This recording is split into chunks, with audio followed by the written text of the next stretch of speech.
Hey guys, and how's it going? Hey, this is my 70s Kubota L-Series tractor that I picked up next to a friend's house on an estate sale, I don't know, maybe 5-6 years ago.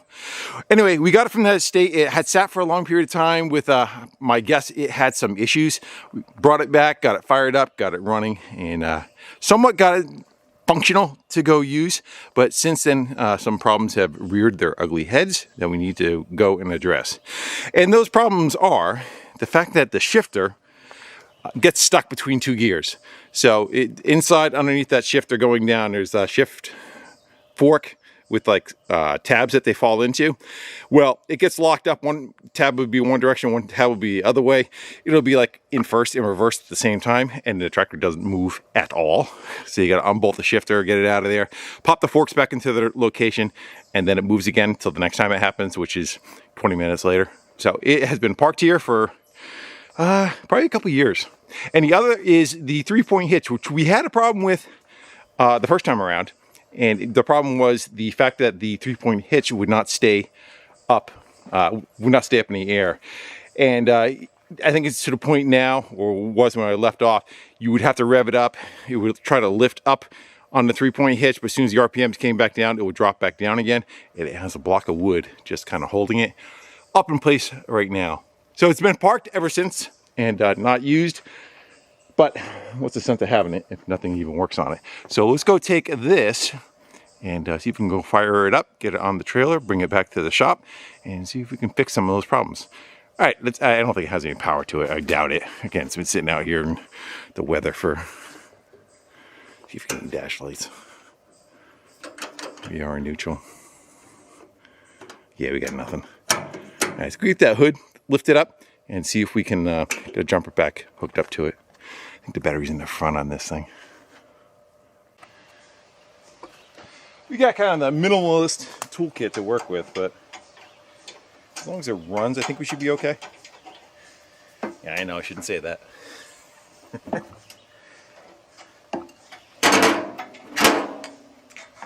Get this bar up. We need this bar out of our way to flip the hood up. Come on, there we go. It's unlatched. Yes. Mice have been in it. Of course they have. Yeah, it looks like they're having lunch on top of the air cleaner. Doesn't look like they made it all the way through. Alright. Got some power. Hopefully the jumper pack's got enough to do what we need it to do, because that's been sitting in the back of my truck for a month.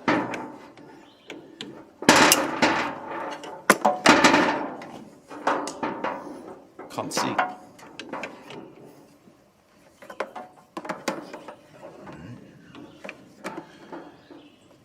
It says it's got 1.9 volts in it. I don't think it's enough to run it, huh? Or if the battery will recover when we go to charge.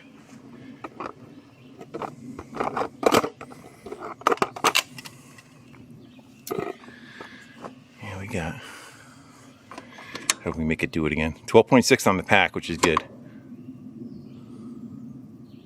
Yeah. I was just saying, it's going to go down to 1.9. All right, we'll leave that on. In fact, they've been hanging out in here too. And let's just go hop up on her because we're so confident that she's going to go. All right, so we're going to oil light. And I'm probably going to, clutch feels a little weak. Probably going to glow it because it's about 45 degrees out, and glowing it, turn it backwards. You can do this one-handed. You put your thumb over that. That's like a little coil inside there. And apparently you're supposed to go to your finger can't stay there anymore because it gets too hot. I wouldn't exactly say that's an OSHA thing. What do you think our chances are?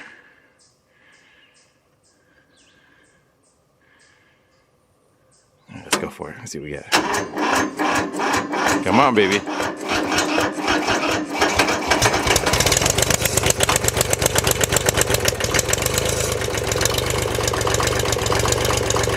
We're going.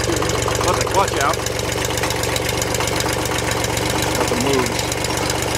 Good. Good old diesel. Definitely not have a problem with the fuel going bad as much as you do on gas-powered stuff.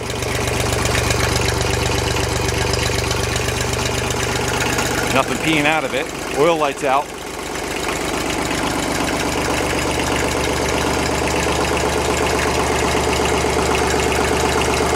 Put that running, we'll get that jumper pack off it. It doesn't need any power to run. I can get rid of that. You get rid of the battery altogether and the tractor should stay running. I don't think there's anything in here that needs any kind of power to stay running. I don't think there's a solenoid. Everything's mechanical. Watch it stall when I take it off. Yeah, it shouldn't make any difference. And I think it was charging too because the jumper pack was at 12.1 and went up to 12.5. It sounds like the alternator is working. All right, let me get you set up. We'll see if the bucket will lift up. I'll close all this stuff up. Hopefully she moves.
Another issue, the clutch is stuck. So as soon as I went to put in gear, holding the clutch down, still wanting to roll. Yeah. Definitely has to work on. We might be able to get it to running gear, get the back tires off the ground, and let it kind of free itself up, hopefully. I really don't want to have to go split that apart, that would suck. And it's been parked for a day or two. Tires are still all up though, that's a good sign. All right, I'm gonna go see if I can limp it down to the trailer. Get on there one way or another, hopefully not crash into the trailer, and we'll deal with it at the shop.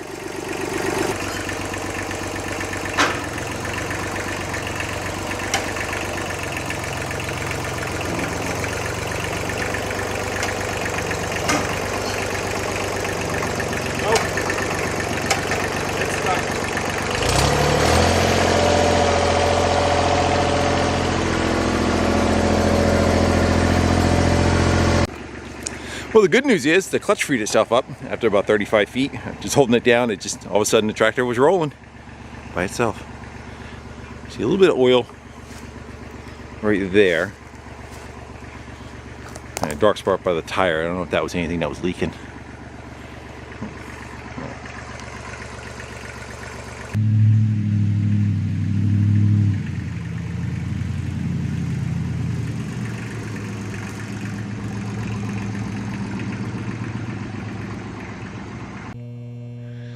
Well, that battery's been on charge for about an hour and a half. I went to lunch.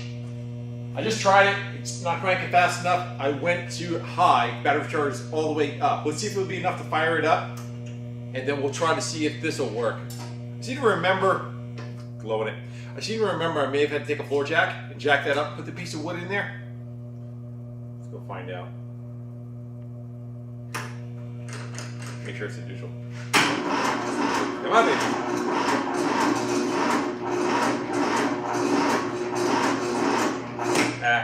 I'm gonna go throw the jumper pack on it for now. I gotta get a battery for it.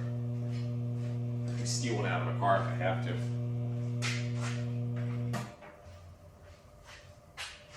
Alright, well it should go with the jumper pack, because it did before. The blow it.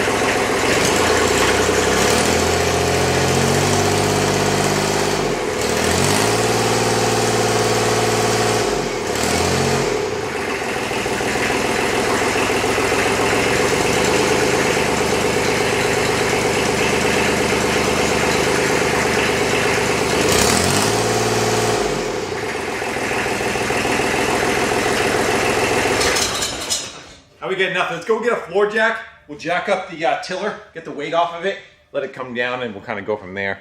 We can't work with it as it is. Plus, we'll see if it has any kind of lift. There it goes. Probably wedged itself in there, though.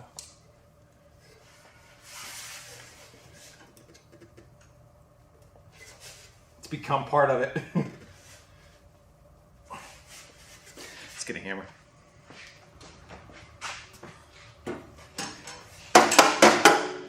Alright, let's go let that down. Watch your toes.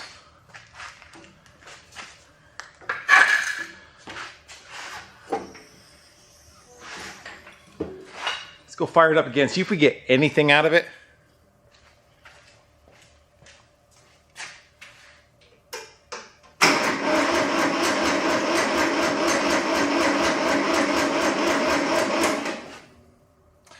Kubota, you gotta glow them. But it's super warm, it's fine. They're a low compression.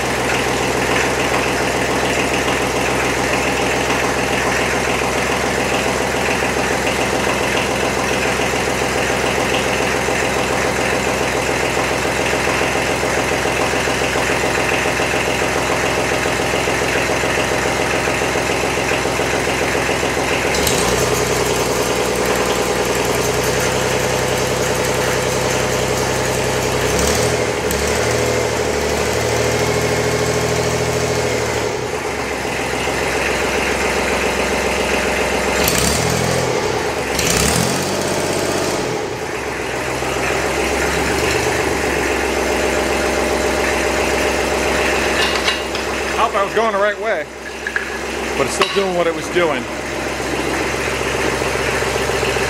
See it creeping down?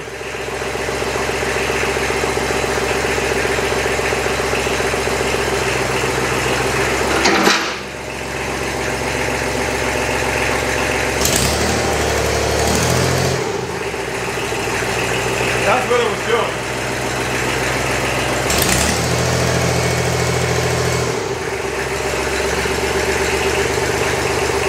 No matter where you put it.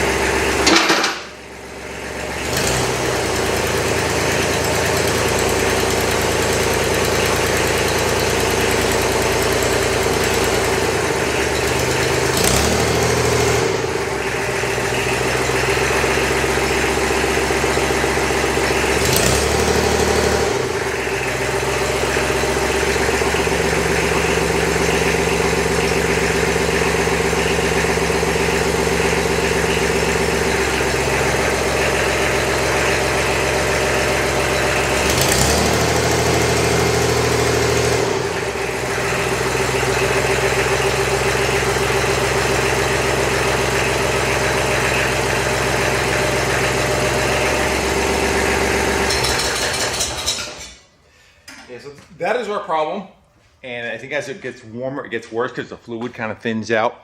So something is not holding. There is a valve. It's kind of like a dampening valve on it, and I run that in and out. It does not seem to make too much of a difference. I'll show you where the valve is.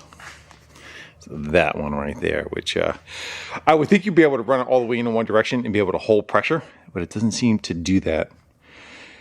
I don't know where these are the arms that are doing the actual lifting, but where it is internally inside here, I want to say last time we probably took this part apart, started looking into stuff, and then the problem kind of went away. So we just kind of put it back together. I think we might have cleaned something or cleaned the oil line passages, something along those lines.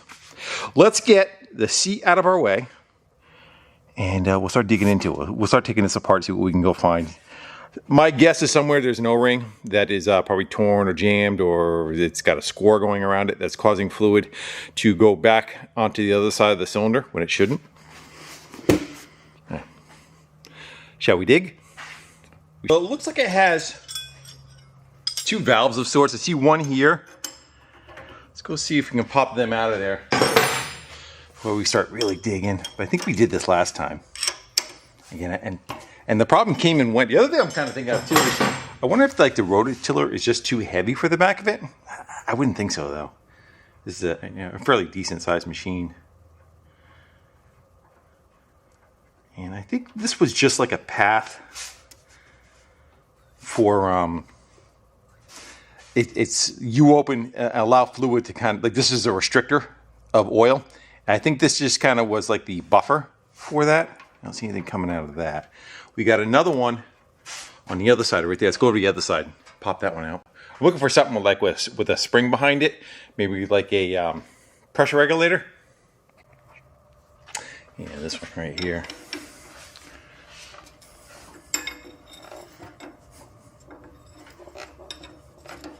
Probably would have helped if I looked at the video from last time, huh? Because does this even have... I think all the pressure is generated back here. I'm looking at these hoses. And I wonder if they run... They're the hydraulics for the bucket in the front. Sometimes the tractor will have its own hydraulic pump to run the loader. But I would think it would run off the same as this. And the loader seems like it's fine. What are we going to get?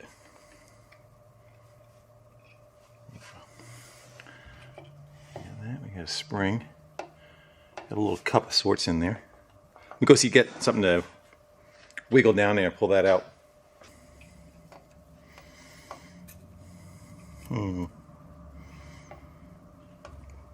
It's trying. I don't know, maybe a magnet would work. Start it up and hit the lever and let it shoot across the room. Come on. What we got?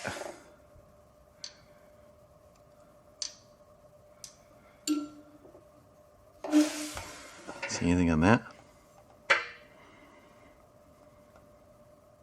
You think that would have to go into something, right, to make a path? Seems like it would be a check valve. Yeah. Wipe that off. We'll take a little thing in there. See if, I would think maybe there's like a check ball or something in there. Let's go look, because that's right where the lever is. That's where that controls it. Yeah, so I think all that is down in the center of it. There's like a flat spot. I think that is just the detent for the lever to stay in one position, because right now it's floating. So that has nothing to do with pressure. That is just to locate it in neutral and hold it for the most part. And we saw nothing in there. What do you want to do next? We have this. Where is this going? Yeah, so this goes to the front of the tractor. This is going to be controlling the hydraulics for the loader.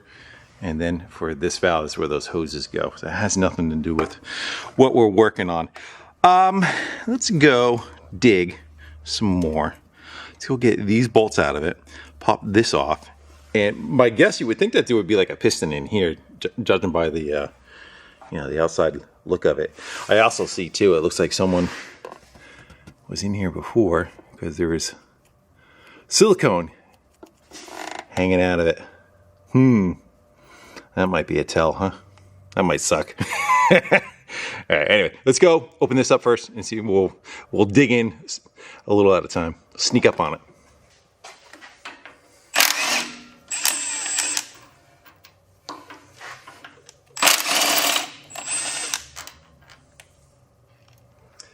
Yeah, so it says fast, slow, and lock on it.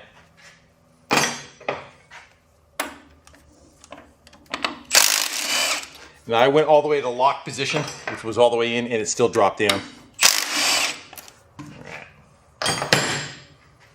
Come off. Hammer time. Wrench time, because it's closer.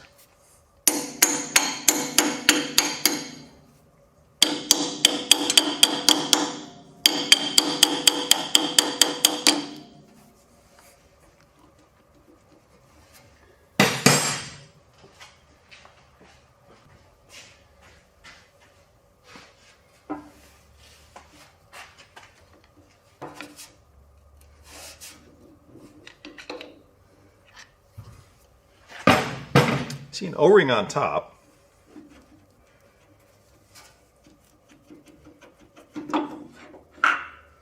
That looks like a piston, doesn't it? I think the piston just fell out too. That sucks. Well, there's your problem. How do you get... Oh, no, good. It's just a knuckle. All right, so it is in here. Then we need to go look. Let's go look in the tractor first, though. You want to see in that hole, don't you? I do. I know you do. All right, let's go in and take a peek. See what's happening inside here. Well, it's kind of it's happy to see us. Bottom looks pretty clean. That's pretty much it. I guess the piston pushes against that tallywhacker, if you will.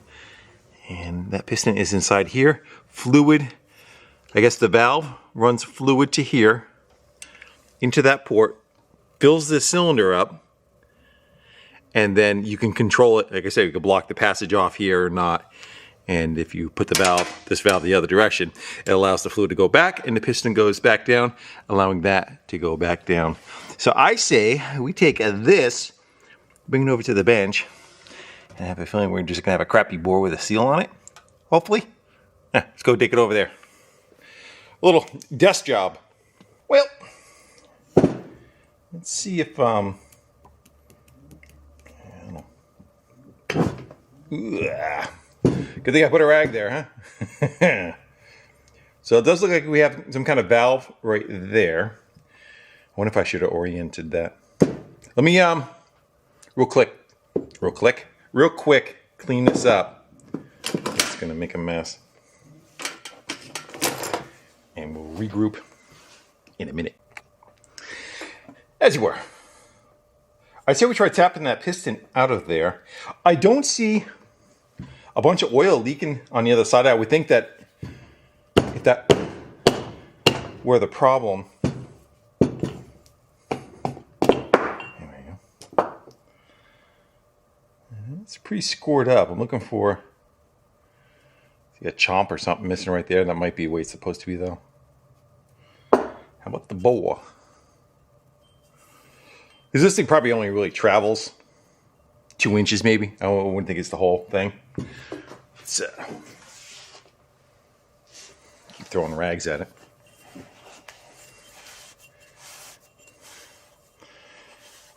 I don't know.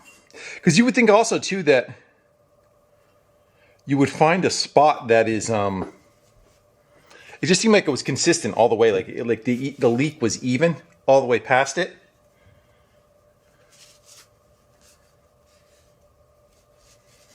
Like it didn't matter where it was in the bore. Like you think would have gotten better and worse in different patterns. It is pretty scored up though. Yeah. Let me hope we get this off of here without trashing it. Hear it? Maybe we'll try running a hone through that. I'm not gonna have an O-ring like that though. We're gonna have to use that part over. But definitely the if it was a piston in like a car, it'd be junk. But you know, this thing is traveling like that. That's the speed it moves. Let's see if we can get that off of there without damaging it.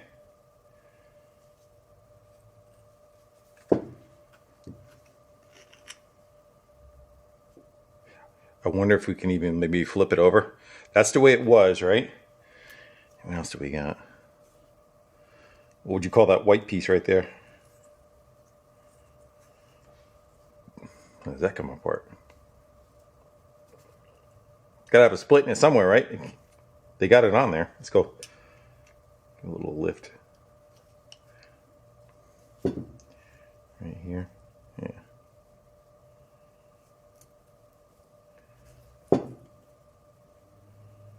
That's funky, huh? All the way around. Yeah.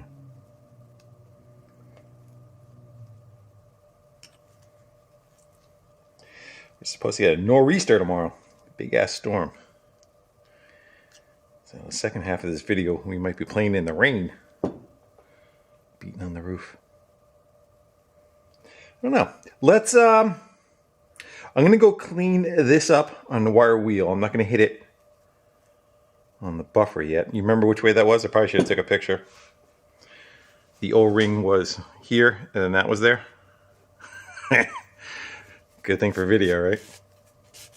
Yeah, I think that's the way it was. All right, I'm gonna go clean this up, and I have a stone, you know, a cylinder bore thing. Let's go run that through there. See if we can go clean that piston up, clean the outside up too. I'll hit this on a wire wheel also. All right, I'll be back.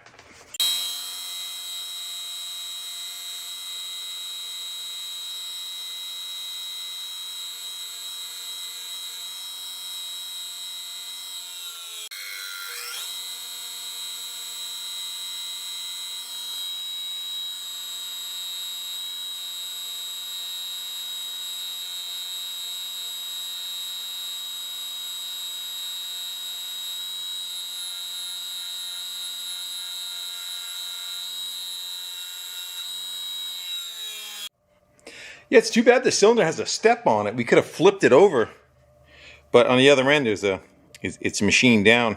I'm on the hair.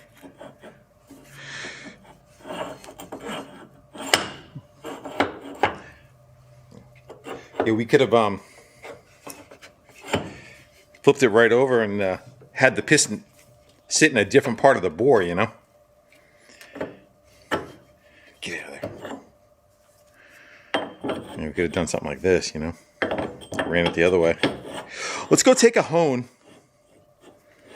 and run it through. Actually, let's go get the rubber seal first. Let's go see how tight that is. On the bore. If this is really lazy or if it's got a little bit of pressure to the sides. I don't know. I would definitely think that was doing what it was supposed to be doing. Again, if this is where the leak is. I'm rating it at about 50% right now. This is where it came from. Let's square it up if we can. Yeah, I don't think that's where the issue is. I think we'll be okay with that. I'll look real close to see if I see any tears in it. Again, we can flip that over because it only has pressure one direction, you know. So if we flip over some of the components, the pressure will be on the other side of it. Let's go get a hone stone. I'll look inside first. Yeah, it's pretty pitted.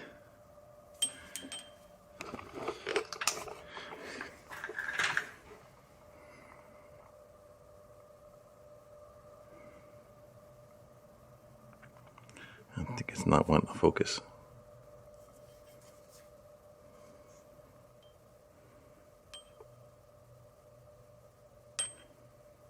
Well, let's see what we get. After we run the stone through it, it should clear it up, and we'll see.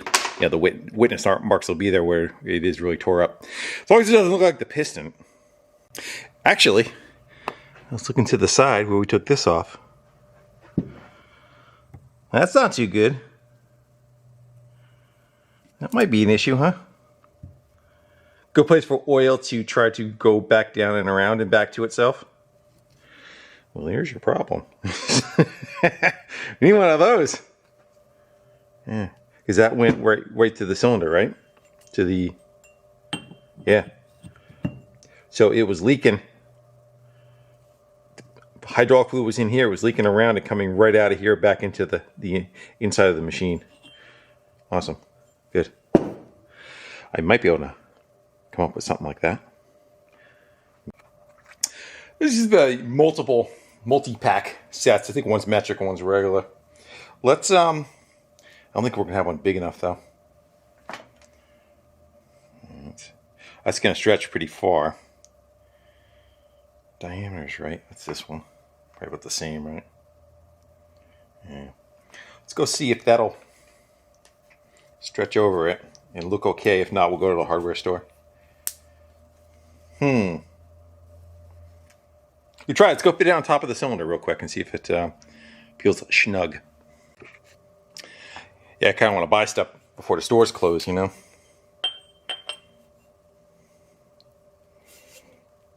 I don't know. That might do it. I think we'll try that. All right. We're still going to go clean that up because we already have that far apart and run the hone through it. Like I said, I knew it seemed like something that was putting an even amount of leaking across it. Not something you would have thought, like, again, if the piston was leaking, you had some scoring or a bad spot in it, it would go like fast and then slow it back down and, you know, it would change. Plus, you know, the window's only that much. From there to there was the full travel, about 2 inches. And when I'm looking at it, it's really not bad. Nothing that you would see that much fluid being able to leak by it.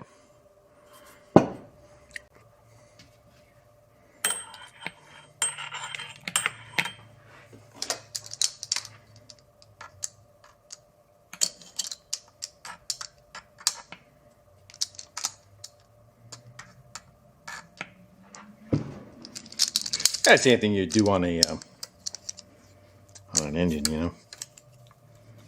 I gotta back off the preload on it. It's way too tight.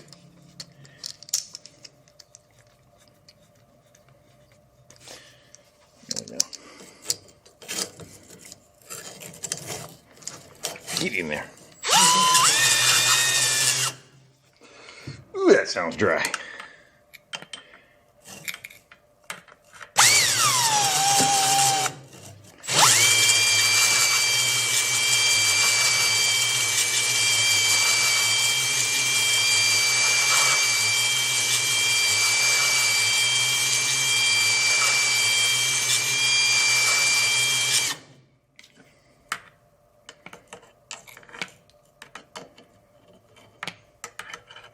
Just motor oil.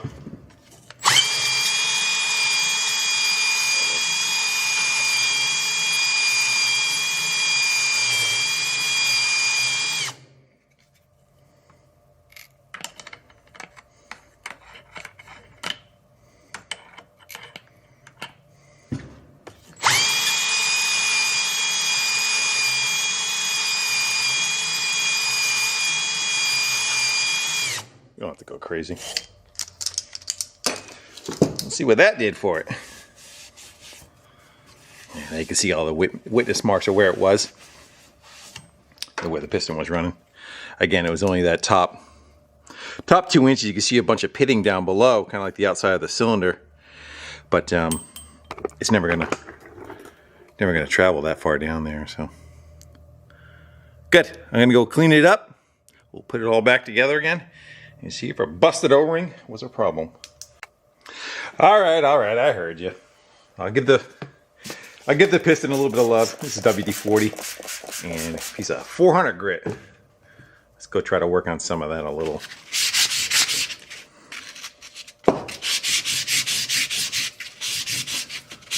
I'll work that to take some of the edges off.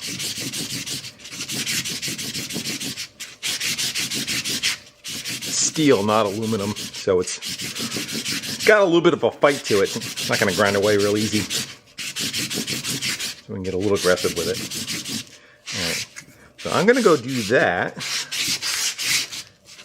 until I feel like I don't want to do it anymore, and then we'll put it back together. How's that looking? It's taking all the sharp edges off, you know, so it just doesn't cut anymore into the bore. Not great, but it looks better. You don't feel it as much as when you're rubbing over it. Oh. That's probably the biggest gouge right there. That one. Probably had like a piece of rust or something stuck on the top of it, and it kept working its way.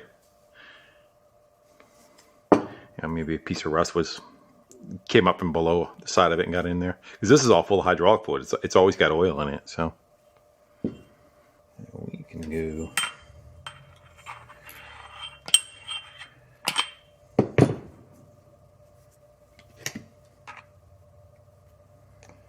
Like a lot.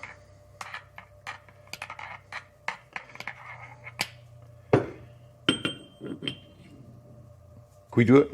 The other's got taper, right? Yeah, let's go do that. Slippery. That should help bring the O-ring in. Come on. There we go.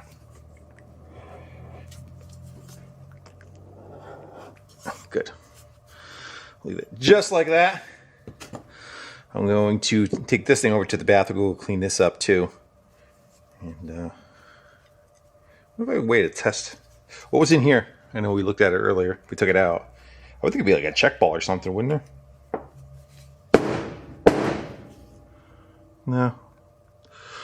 Just a port to nowhere. I wonder if that was supposed to have something in it. Maybe so you could take it apart. Maybe you could like knock a pin out or something to get between there and there out. I am going to... So the oil comes in there and out. In and through here, fills up the chamber, and is allowed to get metered back. I wonder if we can... If I run that all the way in, I should be able to shut the flow off completely. And really not blow through that, but let's go try here. That's wide open to it. Yeah, you stick your mouth on that.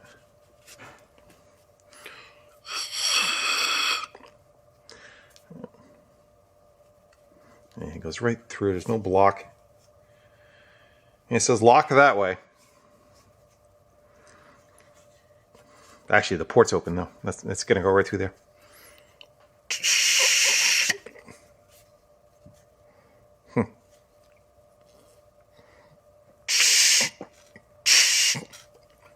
It's a one-way valve. That's why. It's got a little snap ring plier on it. I'm going to go pop that little valve out of there. While we're here, let's go get that poppet valve out of there, and we'll clean whatever crud is in that.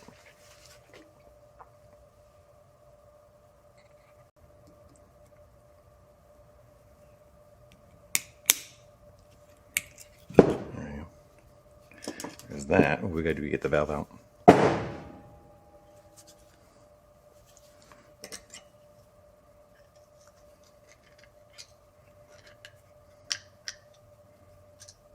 Come on. You're like right there. Come on. Yeah. So that little tip just runs in and shuts it off one way. And my guess is when we run that screw in, the top screw runs into this. The more we can influence one way or the other how much fluid it allows to flow back. Yeah. That's exactly what it does. Yeah, that lines up with that pin over there. And by turning this handle, we could regulate how much fluid is allowed to flow through it. Or not. Okay. Clean that out, a little carb cleaner, we'll brake clean. We'll shoot some oil in it. We'll oil everything up. Finally, we'll put it back together. There you go.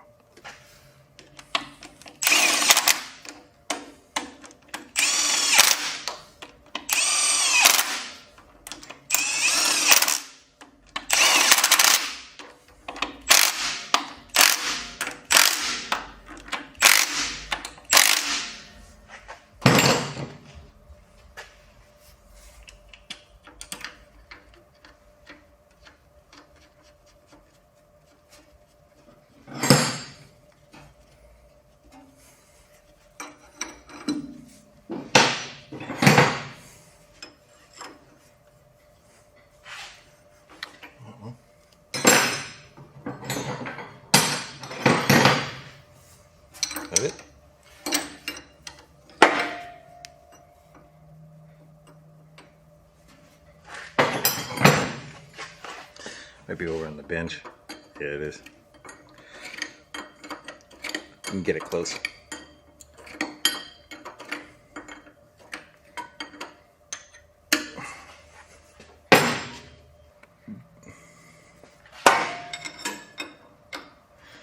Alright, go get our junk off of it. Let's go fire it up and see what it does. You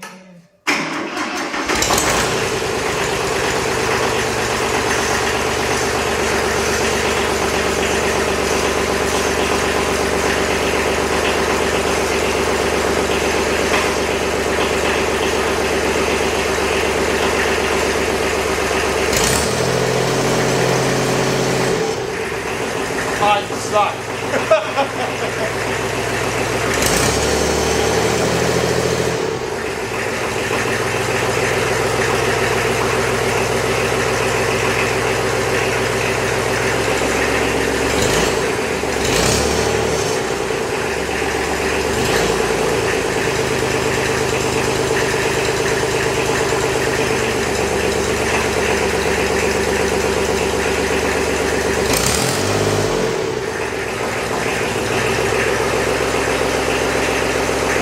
At least the valve is holding now.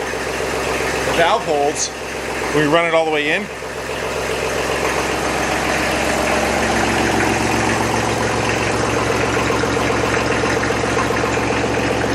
think it stays. Yeah, now as soon as I open the valve. What if there's an area where it will stay? Go back up.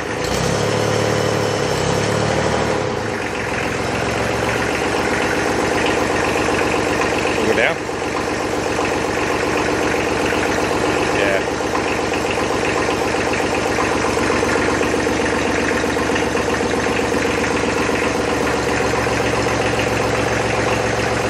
That at idle doesn't have enough to lift it.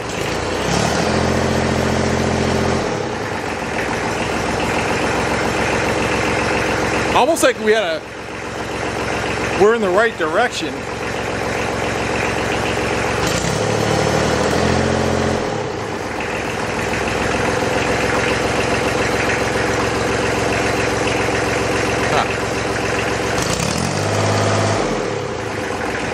That was weird. Oh, it popped itself into neutral, that's all. Now it's staying. Now it's working. How about up?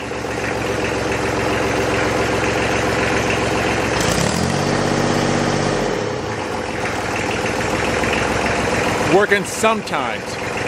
I want to say that was kind of like the very first round. It's kind of like what we dealt with. Go.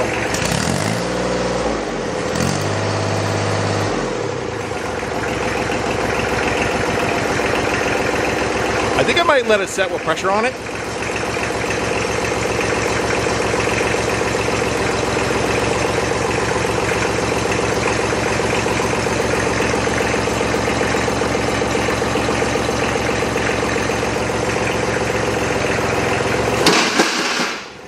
That's supposed to stop. That valve is supposed to make it so it drops slower.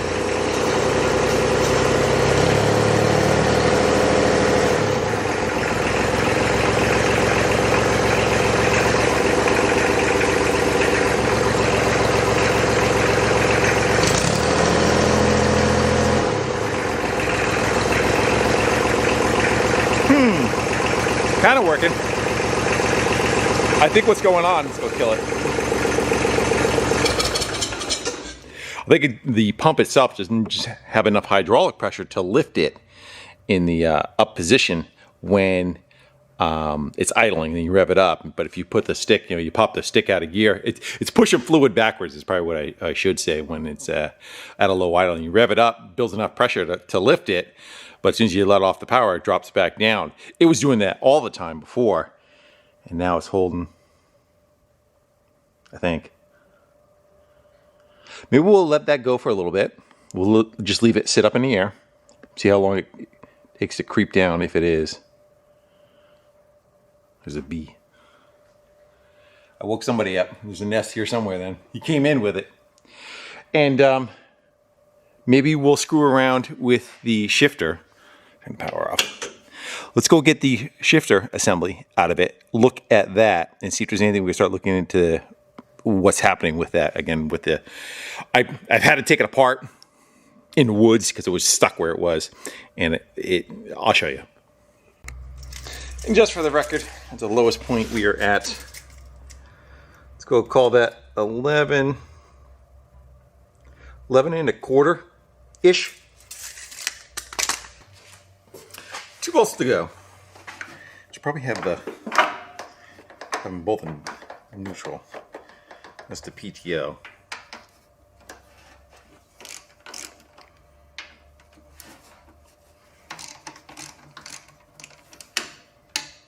And I want to say, so I have another one of these tractors. I have about 25 years.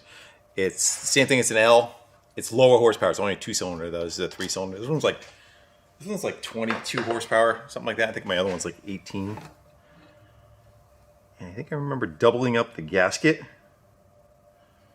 Possibly. I don't remember. Anyway, we are in. So, I'm going to go take a rag. I'm going to go clean some of this stuff off of here. And I'm going to show you kind of what happens. So what will happen is one fork will be like that and another fork will be just like that, and the shifter gets stuck like between two of them and it can't return. Like they're allowed to be racked a little from each other. I'm trying to explain it. Something like that. I think that might be it right there. And then what happens is now the shifter is stuck. It can't get into either one of those categories. You can't get out of this, and like I said, one's in reverse, and it's like reverse and third at the same time kind of thing. Well, is what will happen to it. Again, it's got detents that are supposed to hold it. That's what these springs are up in here. They're supposed to lock that lever in like that. So there's a spring with a check ball that puts tension on it to hold them. But it looks like, I'm going to get you real close. And just for the record, it's creeping down to the floor. Nothing like what it was doing before, but it's still kind of dropping down as we were. All right, now we're nice and comfy cozy with it. You could see how much chatter has happened over the years here and here and here. The gap is too large for the fork to go in there. It just has too much play fore and aft. See it? See how much wear there is here? And the same on the other side. So I don't know if we can, I don't know if we'll get this whole assembly out of here and possibly maybe weld up on this guy, beef it up a little so that there's not as much room between it, so it can't fall out of, so it can't get that weird, I forget which way it was. I want to say it was like, I don't know, something like that it would get locked into, and then you couldn't get it, like this one wouldn't move now because this one was in gear or something like that. Yeah, that may be the case right now. So this one won't move because this one walked away. It was allowed to walk away. Old stuff. All right, let's go look at the shifter itself. Let's go look at the bottom of them and go see what the nub looks like. I wonder if we could build up maybe on that to take some of the play out of here. How's the spring loaded on these guys? That one feels okay. That one feels okay. So some stuff's kind of coming back to me what I did, again, it's a couple of years ago. So what I did was I took the shifter assembly out of my other tractor, put it in this tractor. And the reason why was also on the shifter, this nub was worn down. So I figured if I got a better shifter in here that had a little bit more meat on the sides, it wouldn't allow one to fall out while going across the other. And if we measure that, let's go Throw a caliper on it, which it did. It did get better, but it would still lock up enough to the point where it was annoying, and you didn't want to use the tractor because you're taking bolts out of it. So we'll lock that down where it is, and we'll go look down below and see how much schlop we got. Yeah, my other tractor's fine too. I've been running that one, and it doesn't seem to be an issue. I use it mostly for moving snow. Brian was running it, so that's how much play we have between. And what we got over here? Much less. That's probably the same size. That's pretty snug. It barely has any kind of wiggle. Where are these guys? It almost seems like somebody went in with a grinder and almost opened it up. You know, it just seems, I don't know, kind of odd to me.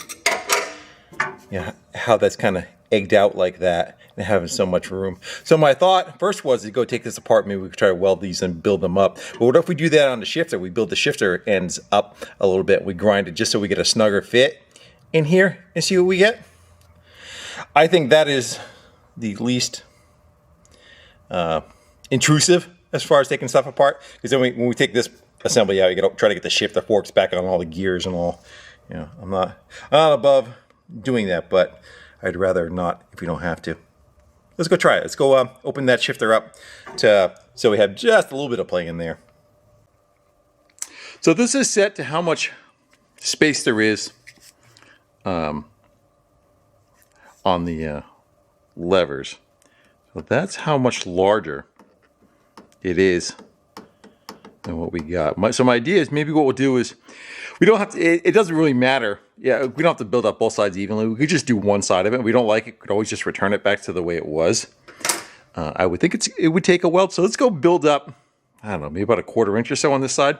And then we can kind of work it down to where this will drop over it with just a little bit of play, but not that much. I think that is what we're running into as far as it not, you know, it's allowed, one is, gets out of whack. It has too much room to be,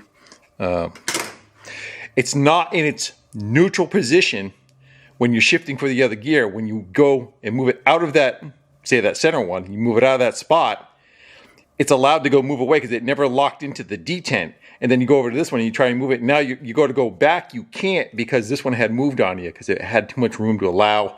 That is my guess in the first place. Did that make any sense at all?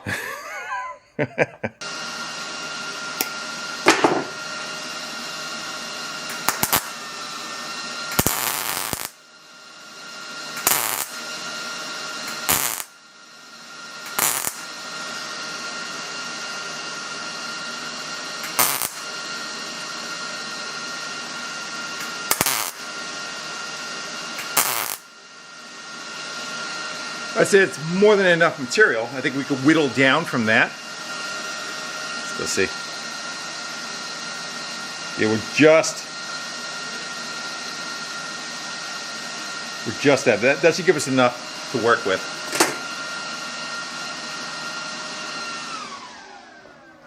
Wonder how the new camera liked that.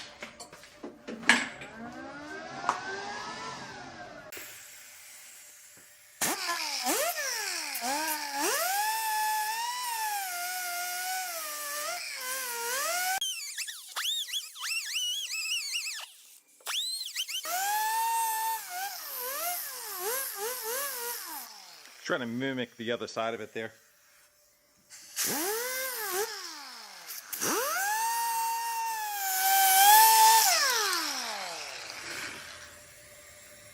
Because the other part too is, like, this is the very minimum on it, where when this falls into the gap, it actually gets even wider. So I'm just going to try to make it just wide enough so this will drop down between the slot. But even with that, it's still going to have a bunch of play in it because the way it's, those are egged out. We're almost there though.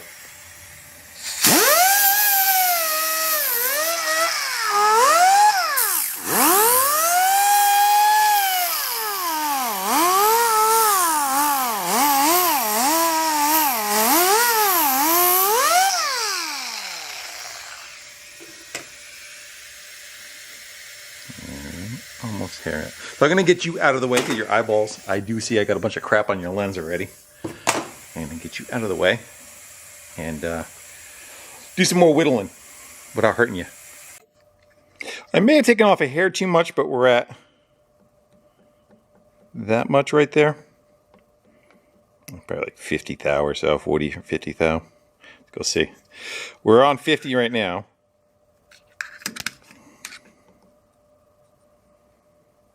$25 thou. Clearance that we have on it. Okay, let's go. Put it back together. See what we get.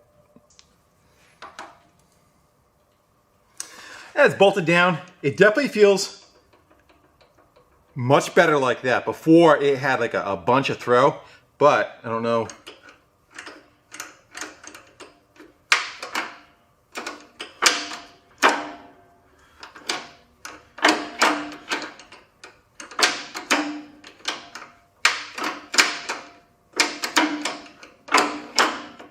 So far, so good.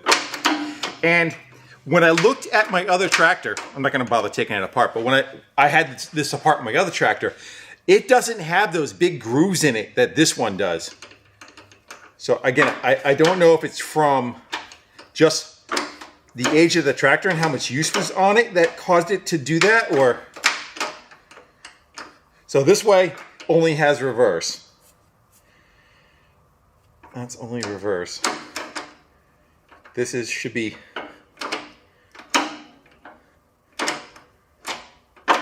first and second, and then third and fourth. And it's, you know, the engine's not running, and so the gearbox isn't moving. But so far it seems okay. High and low range for the PTO and neutral seem like it's okay.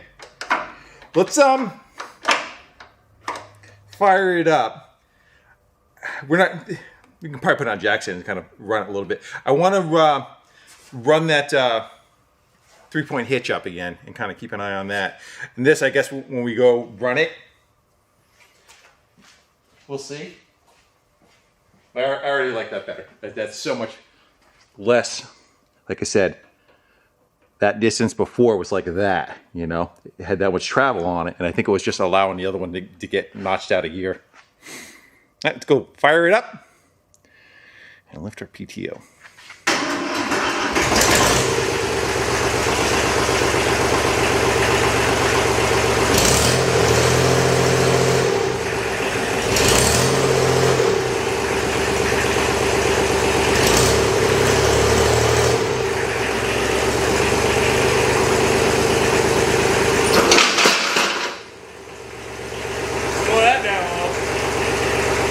That's good for it.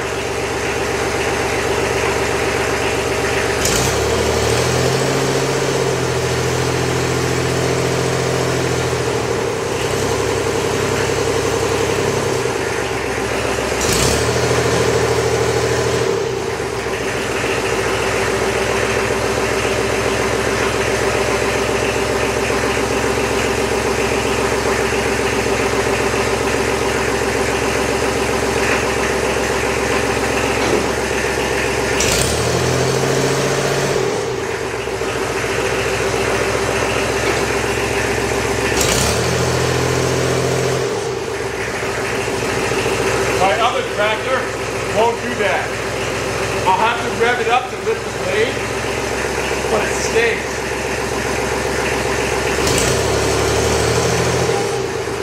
At least that's useful.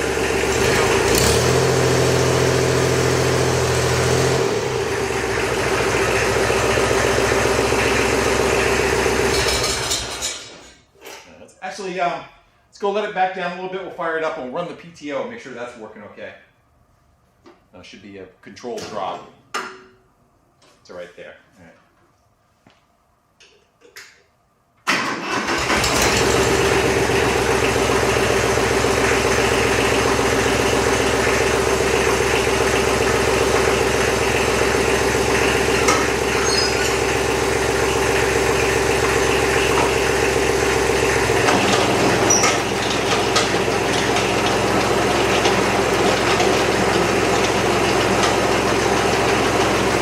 Than the stick.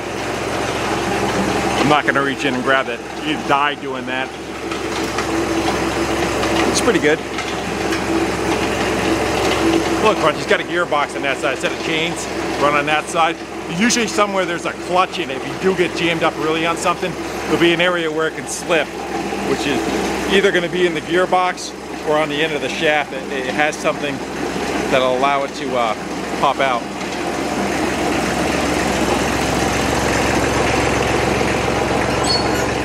Got a low range.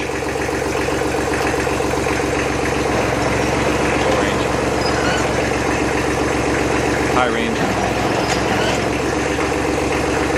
Neutral. Good.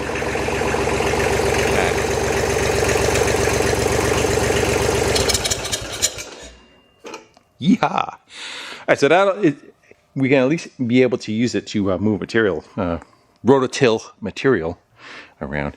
Yeah, this is the danger zone on these. Is this area? There's the clutch right there. You can see it. See the springs on it, and there's like a pad, and then go into here. So this and this are not directly tied together. There's a clutch disc in between in case something does get jammed up. And for those, do you know why that's there? I'm not going to say. How many of you know what that's for? Well, I have other things to attend to, but what we can do is we'll throw the battery charger back on it, and we'll let it sit overnight on a low charge. Just see, on the off chance that battery does recover. I'm kind of doubting it, but you never know. Rather not spend $100 if I don't need to, right? As comparison, here's my other Kubota. Basically, it's the same tractor and the rain. Pretty much the same thing, two-wheel drive, a little lower horsepower, but same genre, same pretty much setup all the way around on it. Let's go fire that up and we'll see what the 3-point hitch does on this one, if the battery's got enough power in it. We have to jump start it.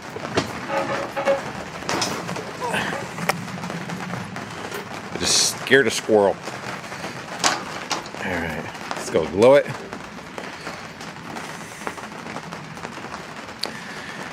And I want to say, it's like as soon as you crank this one up, it'll start lifting. Let's make sure the lever's down.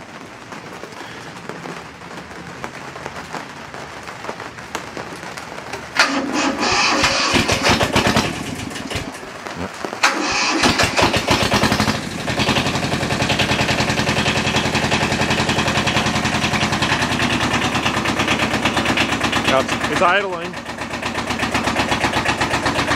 That's got a lot of weight on it, probably just the same as the other one. Let me go lift it into the up. And it'll lift that right up, no problem, and stay there. Now the pressure's off of it.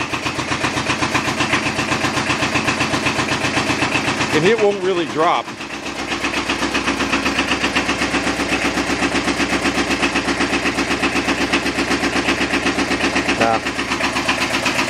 So,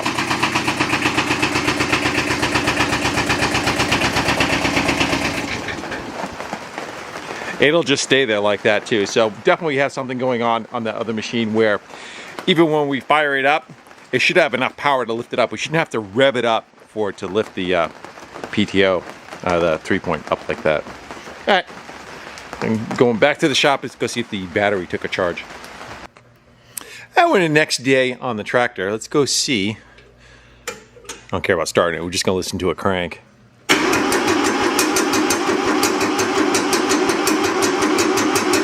That might be okay. Puffing, huh? Without hitting the glow plugs. All right. That may have recovered. Good. I'm still kind of up in the air on what's going on with this. Kind of thought about it overnight. One thing I did have wrong, I was watching those hoses go out to the front and thinking they were running the loader. They are running the power steering. So the loader does have its own hydraulic pump and reservoir. So here's the reservoir for that.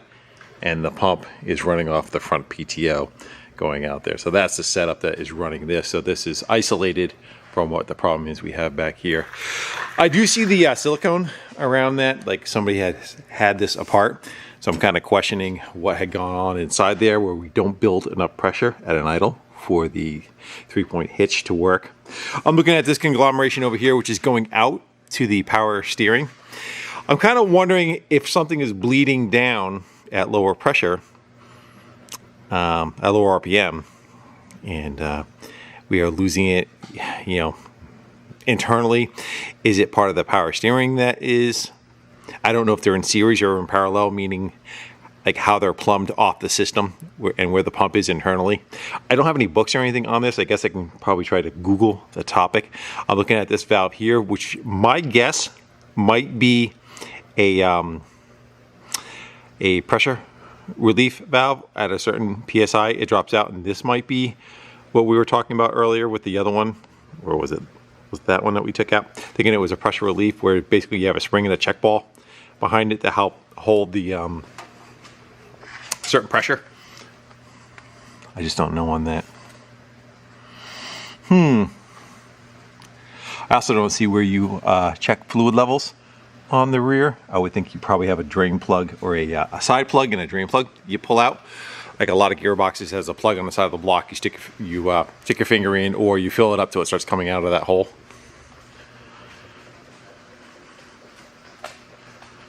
Let's see what we got on this side. Maybe that right there might be what we're looking for. And that might be a drain down there. All right.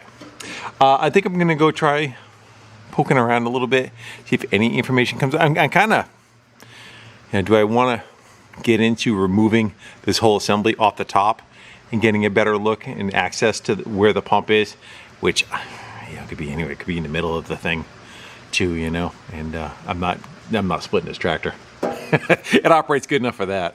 So let me go see what I come up with. I didn't find much help online, but looking at the tractor and just taking my time and kind of studying it a little bit of what's going on, I got a general idea of what is happening. So we have a tube down below pulling off from the lower part of the case on the rear, goes down under the pedal, runs up to the front, up to a pump. That's good. It's going to draw fluid. It's going to push pressurized fluid through the smaller line back to this valve. They divert some of it to run the power steering, and then it continues on into the transmission, into a valve that's going to be inside under this cover, which works this. Somewhere, I think in there is we have a problem with it bleeding down and not generating enough pressure. I would think somewhere on it would be a screen or a filter or something along those lines that would, again, someplace you would think to have a filter like this, like a fuel filter on it somewhere in the middle of it. But my guess is maybe a screen, and then something is going to have a pressure relief on it also, so that you don't overshoot the pressure. And if you do, again, it's a spring with a check ball. Pressure goes too high, the check ball bounces back, and it relieves the pressure for a path to go. I don't know where that is. We could try taking some stuff apart and see if we can possibly figure it out.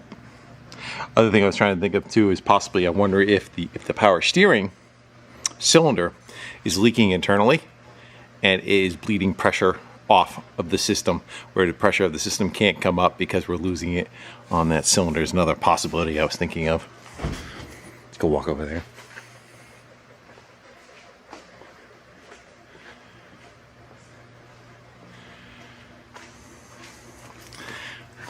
So we've got the two hoses coming up to here, up to a power steering, and I think once you start putting input into the steering, it opens a valve on one side or the other and helps give it an assist, Where's our steering column rod? Right here. This is our rod coming in. It probably pushes and pulls on a valve, and then that allows fluid to go on one side or the other side of the cylinder to help turn the wheels. In neutral though, if you're not turning the wheel, I wonder if it's not even doing anything and be out of the picture. We can always bypass it. Again, those two hoses run up sloppily to the front and dump back into the tank, the gearbox, I should say. Let's start. Let's go pull this part right here. Let's go see if there's a valve of sorts or a filter or anything along those lines. We'll keep poking and hoping. At some point, I'm going to stop, but maybe we'll find something. So I ended up popping the return line off of the, this is normally where the fill would be for it, but because they added the power steering, this is where they ended up dumping into it. Looked inside, the fluid level looks clean, and it's right to about right here, which I think is even with the drain plug. One of these two is probably the drain plug. And so that is full. The fluid looks pretty clean. I don't see anything going on there. See, normally when you would deal with this stuff, you would have like things to hook up that you could check pressures and all that kind of thing. And I just don't have that stuff. So we're approaching it different than like if you were a hydraulic shop, you would just put some gauges on it, be able to read what you got for pressure and everything and tell from there. Again, I don't see anything with that. As you can see inside there. You can see it right by that. Right at the bottom of this rib is where the fluid is sitting. So it still has another, there's more than enough in there that it's not starving. Let's put it that way. All right, let's go back over to this valve. I'm a little curious what we got ticking inside there. Well, I didn't want to do it, but I think we're going to go for it. I started prodding around and thinking about it. And my brain is going more and more to the valve assembly that is in here that is controlling this, that is able to leak back down through that valve to come out, because we are pinching off the only other restraint on it, and it is still kind of dropping down. So the only other passage, I don't see it leaking by that piston that much where that drops down that fast. Again, not quite sure, but I'm steering more towards that valve assembly in there having a problem with the spool going back and forth and corrosion or something along those lines with a failure in there. Besides, you want to see it's in there anyway, right? Let's go see if it'll come apart and how bad it fights us, which is basically going to be these bolts going around the outside of it. And then we have the two arms. Hopefully they'll not rusted together. We can pop them off of there. Just try to get this whole assembly upside down on a bench. And we could probably even clean things up just a little bit better. So I'm also going to try to take this line out of our way. It's going to fight us. This is already disconnected. I checked inside there. Let's go. Well, definitely somebody's been there before us, because we have blue silicone hanging out the end of the bolts. So that's what was kind of sticking out, I guess, around the edges down there. I think we just have to get underneath it and pry on it, get her up. We've got two studs sticking here. We're probably going to have to kind of work off of those to get her up in the air. But let's go see. Let's see what happens. I don't know if we got any place to kind of get underneath, Give it a little bit of yanking with it. Let me go see if I can find a pry bar with a decent angle to it. Maybe we could try to lift on it right here. I don't know if we can get under the arms. Yeah, they're not going to do anything for us.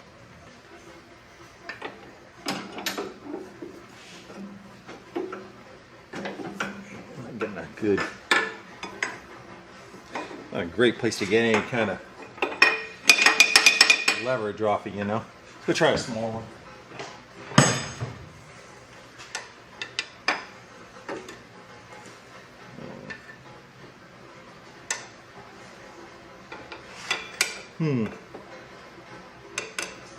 Maybe try to get like a block of wood or something on the side here, and we can press up against that.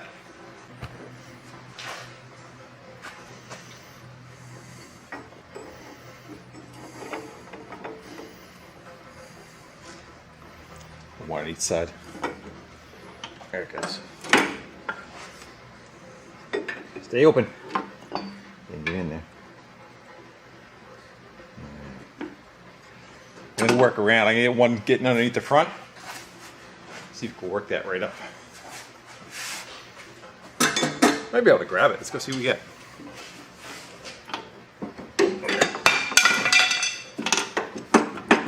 There we go. Yeah. Of course, there's a wire going right through. Can we unplug you?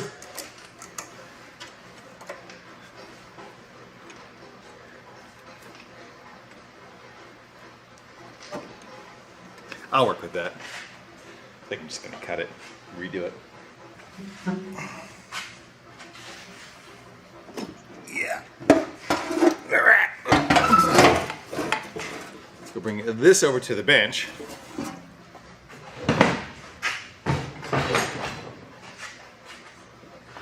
Let's take a quick peek inside here, huh?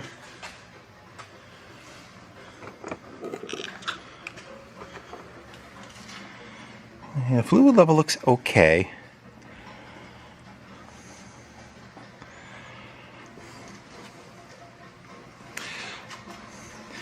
This is going to be your high and low range right here. You see all the blue. Definitely, I think here looks a little chomped on, huh?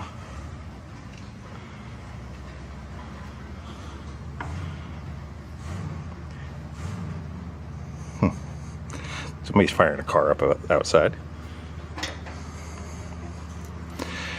I don't see anything funky in there. Let's go bring that valve over and look on the bench. Okay, so I guess you got to kind of figure yourself upside down, or picture yourself upside down. Here's where we were on the side of the tractor. This is what raises and lowers it. So the pump brings fluid in to here. Goes into a valve, diverter valve, and one side of it is going allow the path to continue on down. I think it's through the side here and into that top, this piece here where the O-ring was, and it pressurizes the top of the piston in the cylinder there. There's the bottom side of it. I don't think that's where our leak was, and the reason why I'm saying that, let's get a better light on it.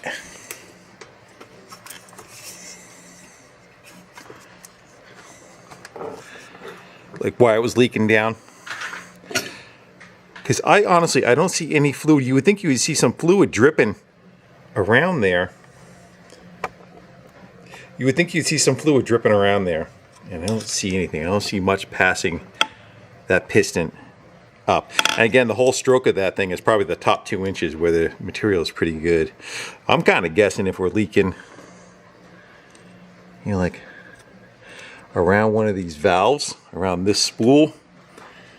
My guess, maybe this is our pressure relief that we were talking about. So this may be, it actually looks like it's adjustable too, doesn't it? Where the pressure gets too high, it's allowed to go bleed back through it. And if I wonder if that is set too low, if the weight is too high, it just is going to cause it to creep down. And we could turn that up a little higher. It still doesn't explain why it doesn't want to go up at an idle. And we'll see. Let's go open it up a little bit and start looking into this stuff. Let's go get these two out of here, see what's underneath here. I think that's also what holds it to the mating surface down below, but let's just go see if there's anything under that plate. Springs and ball bearings come shooting out everywhere, right? Yeah, it gives us nothing. It's probably just like essentially a washer. Let's set that back on there. And let's go try to get this out of it. See if we can see anything in there.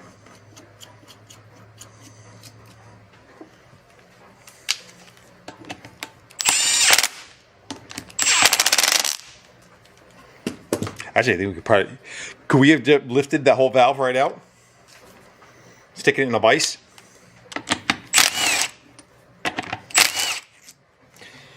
Why didn't you say so? No, you didn't.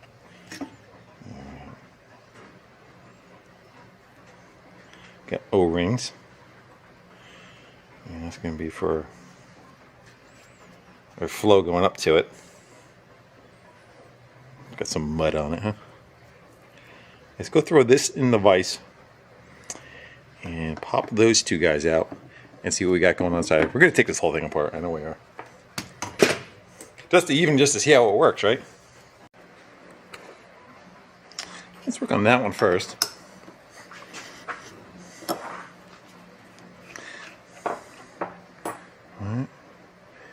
Well, that is definitely a pressure relief of some sort with a check ball in it. Let's go get a magnet and get that out of there.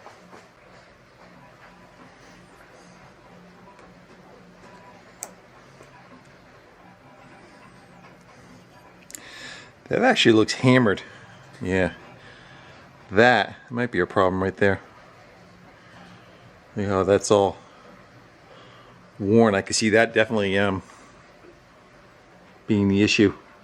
Because the fluid's allowed to go to one direction and the ball's supposed to come back and stop and block the passage. Well, it's been done so many times, it's hammered itself into that shape.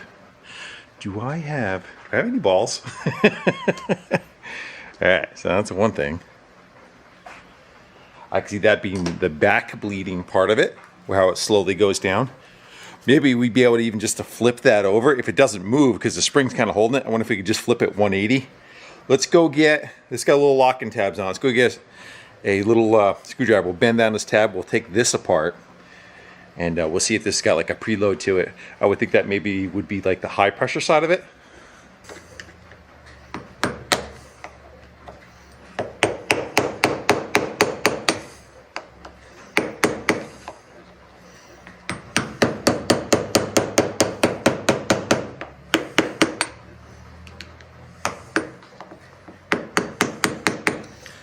about getting them to lock again. Looks like actually somebody's been on this one.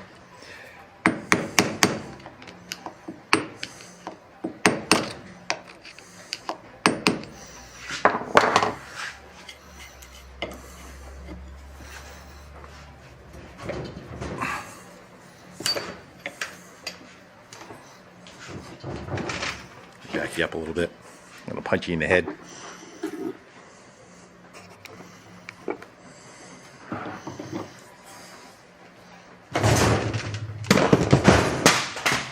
There goes the drill.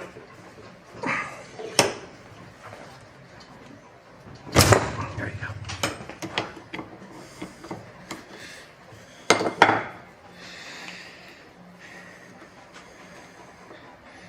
So let's go call our original location. 3 o'clock. Think that's just going to turn for us, or no? Yeah. So, let's count how many threads we have. We are pretty much at the first thread. You guys see around that? Is that in your way?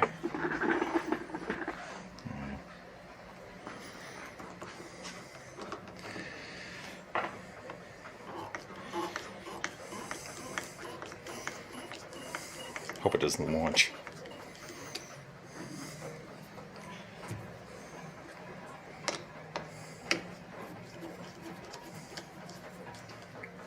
Good. Kind of the same idea.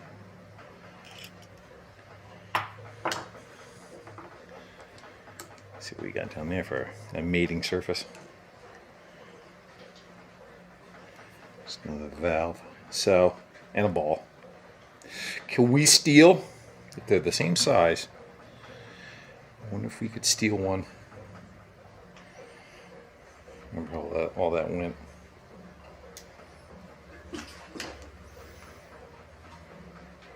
So if we crank in on that, that will increase the pressure. I wonder if somebody already did that, because it does seem like somebody had already been on that, and again the blue silicone that we saw on it. Let's go see if we can get the valve out of it, the spool. Which is going to be what, just this clip? Let me get something again underneath that. We'll pop that out. We'll pop the spool out of it. I don't know if there's any. My guess is just opens a passage between these two. But there might be some O-rings, like here and here, kind of help blocking it. Let's go see.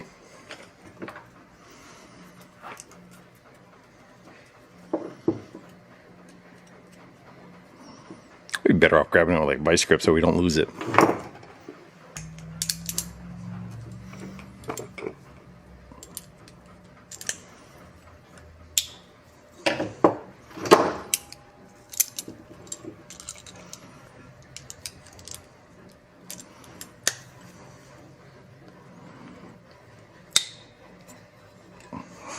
Fine.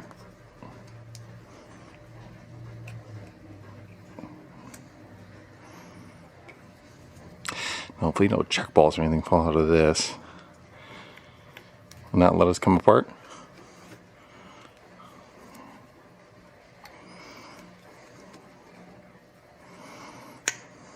Let me go hit this on a wire wheel. Wire wheel. It's like it's got a burr on the end of it, not letting it fit through. How about now? There you go. Yeah.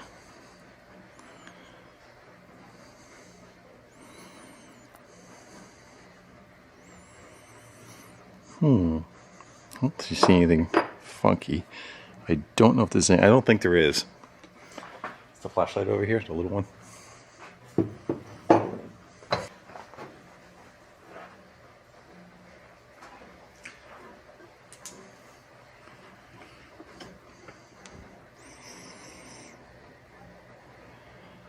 No, I don't think there's any rings in there. Just passages. I'm not seeing any O-rings. There's nothing in there, or there, that we can do, again, I think we can kind of crank down on that pressure a little bit. I was curious which way it goes, you know? Is it better or worse, in or out?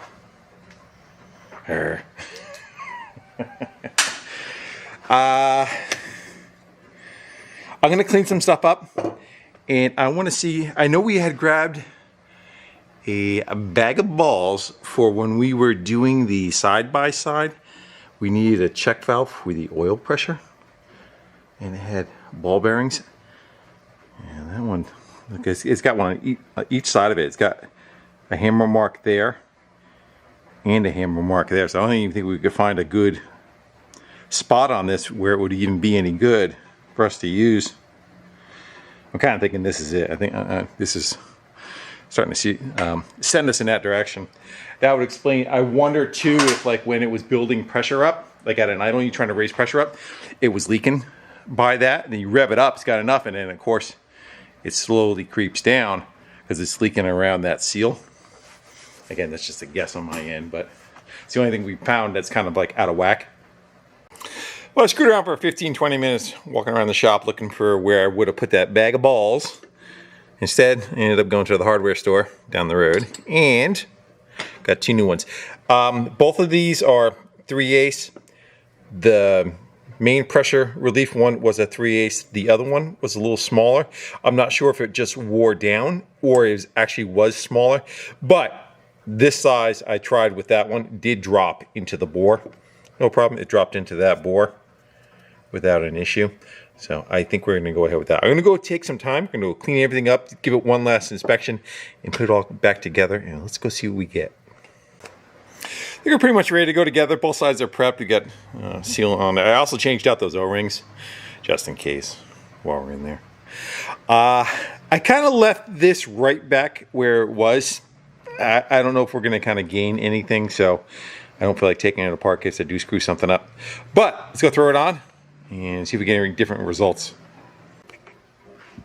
So we are back together enough to test it anyway. Let's go fire it up. See what we get. I'm gonna blow it. The other thing I was thinking is the weight of the fluid. If somebody put the wrong weight in, it's so thin that it's going by. It does feel kind of thin. I tried looking up what it's supposed to take, but the problem is there's a later version of the L tractors and all the information comes up is just that. I can't find anything on this as far as the weight. But let's just go see what we get first.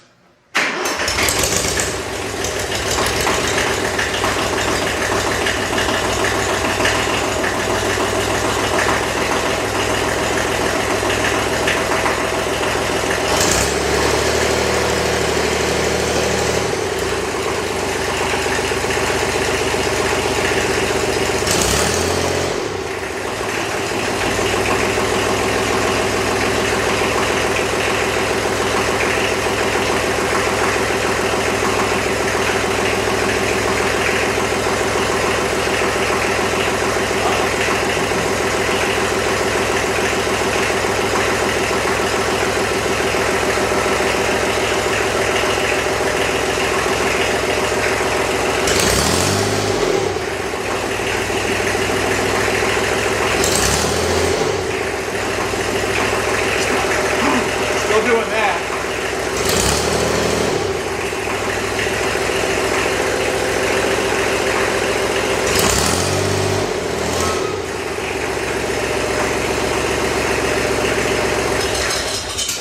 Well, let's see if it'll hold position.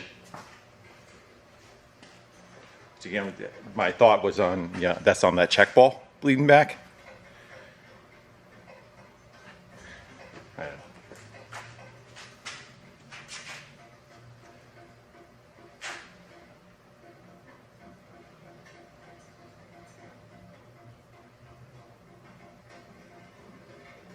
I think it's slowly creeping down still.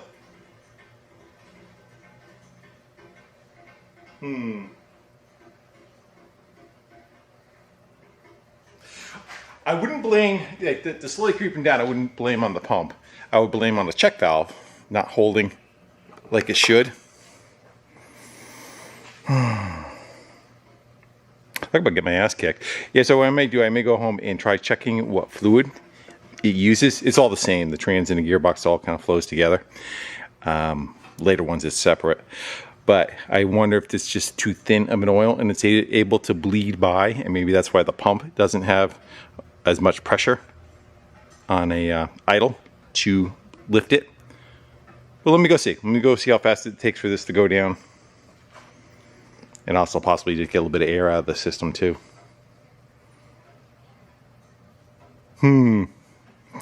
Get my ass kicked on this one. Well, one thing I could tell you, I've been screwing around for about 10-15 minutes over there. It is 10 times slower dropping down, if it is even, it possibly has stopped, but there is a difference. So something that we did made some kind of change. All right, so I'm gonna let it sit for a little bit longer to go all the way to the floor. I'm looking up, I'm thinking probably like a universal hydraulic oil is what we're gonna go try. It needs a kind of flush anyway, it wouldn't hurt it. So let's see if that makes any difference. If possibly the fluid that is in there is a little too thin, is my thought. Well, finally we're down to the last pan. We got, say about 4 gallons out of it already. Looks pretty clean though. I don't think it was contaminated with anything. Again, the color looks fairly decent, but hopefully it might make a change. We'll see. It did take about a half hour for it to drop down, so there's definitely an improvement. The other thing I'm thinking too is I wonder if there was like where we put those new check balls in, the seats that they are on are a little deformed or beat up too, and it's not quite sealing around them. Again, just a guess. We're gonna try firing it up and see if we could cycle some of the. We'll cycle the hydraulics. See if we can push anything that's in the pump out of the pump. Just so we're kind of like purging all the fluid. It's probably going to move for like half a second, and then it's going to suck air, and then that'd be it.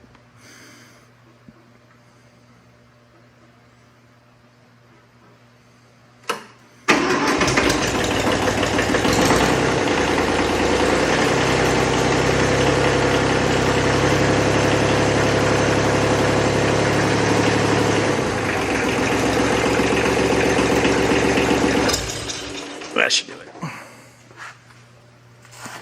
Picked up a little bit again. I stand corrected. Ugh. This is gonna be good. It's only $95.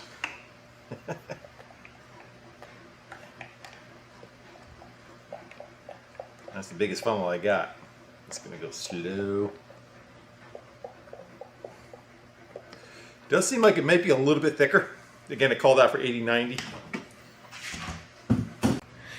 Yeah, pretty much the whole container went in it.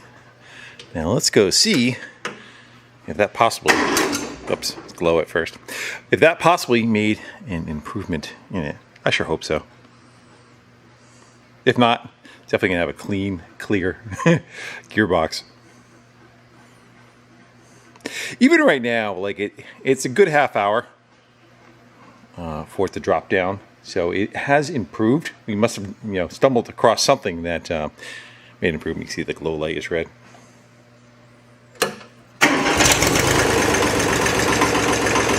Let it pump for a second.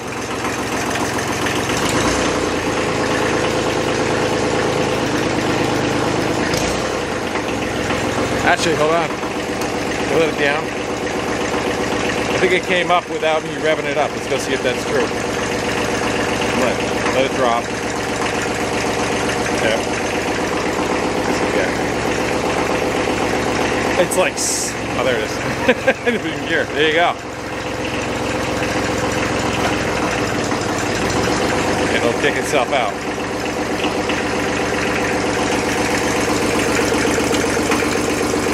Well, I'm glad it wasn't for naught.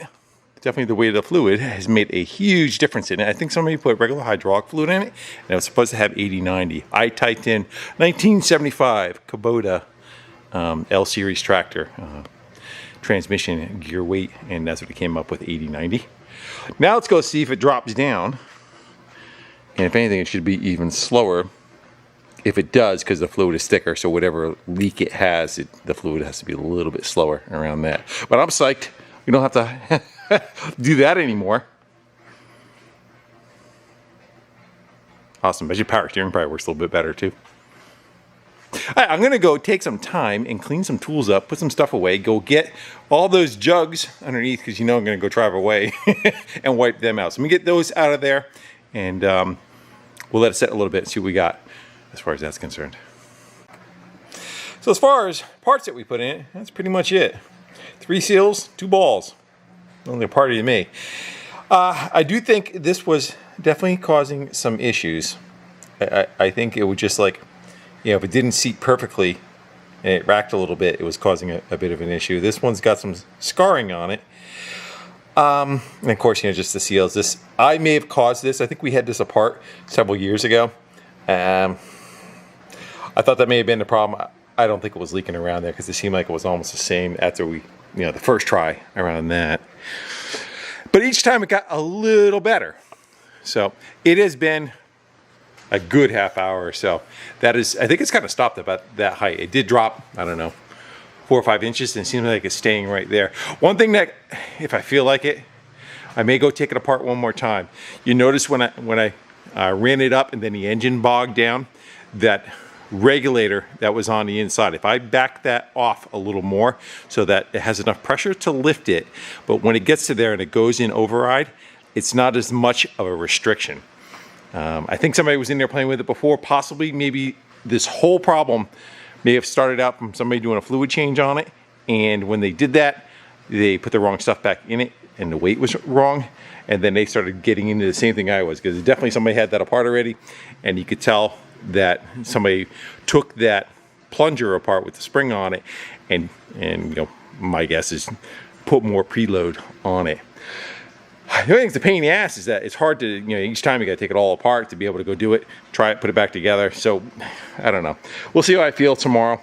I was going to finish up airing up the tires. The only thing I'm going to do is bolt the seat on it. But if I'm going to take it back apart, I'm not going to jump on that. But as you can hear in the background, we are going to rain for like the next 15, 20 hours, and we're supposed to get like 3 inches of rain. I wanted to run the tiller in the yard, but I think it's just going to be mud. You know, kind of put it through its paces and make sure the shifter's okay and everything. But I do feel we got pretty good on it. I think we are made it to the point where it's definitely going to be a useful tractor again, instead of just being a yard ornament, so to speak. So with that, guys, I'm going to thank y'all for hanging out with me. It was a fun one. It had a little bit of a challenge, a little bit of different things to try to go figure out. I kind of enjoy that when it's not, depends. But when it gives you a little bit of challenge to try to figure out what's going on with it and try to, without looking in a manual and all that. Not that I didn't try looking one up at some point, but you know, just trying to wing it and see if we can figure out how the systems work and what their issue is. Yeah, it seems like it's pretty much stopped right on that location. Not dropping any more. Awesome. All right, guys. With that, I want to sign off and thank y'all for hanging out with me, doing some wrenching on some old tractors. And I think we have the side-by-side's got to come back in, the diesel Bobcat side-by-side, and I am waiting on parts on the Triumph TR6. That's why that one is not in here at the moment. But coming up. All right, guys. With that, thanks for hanging out. I'll see you later.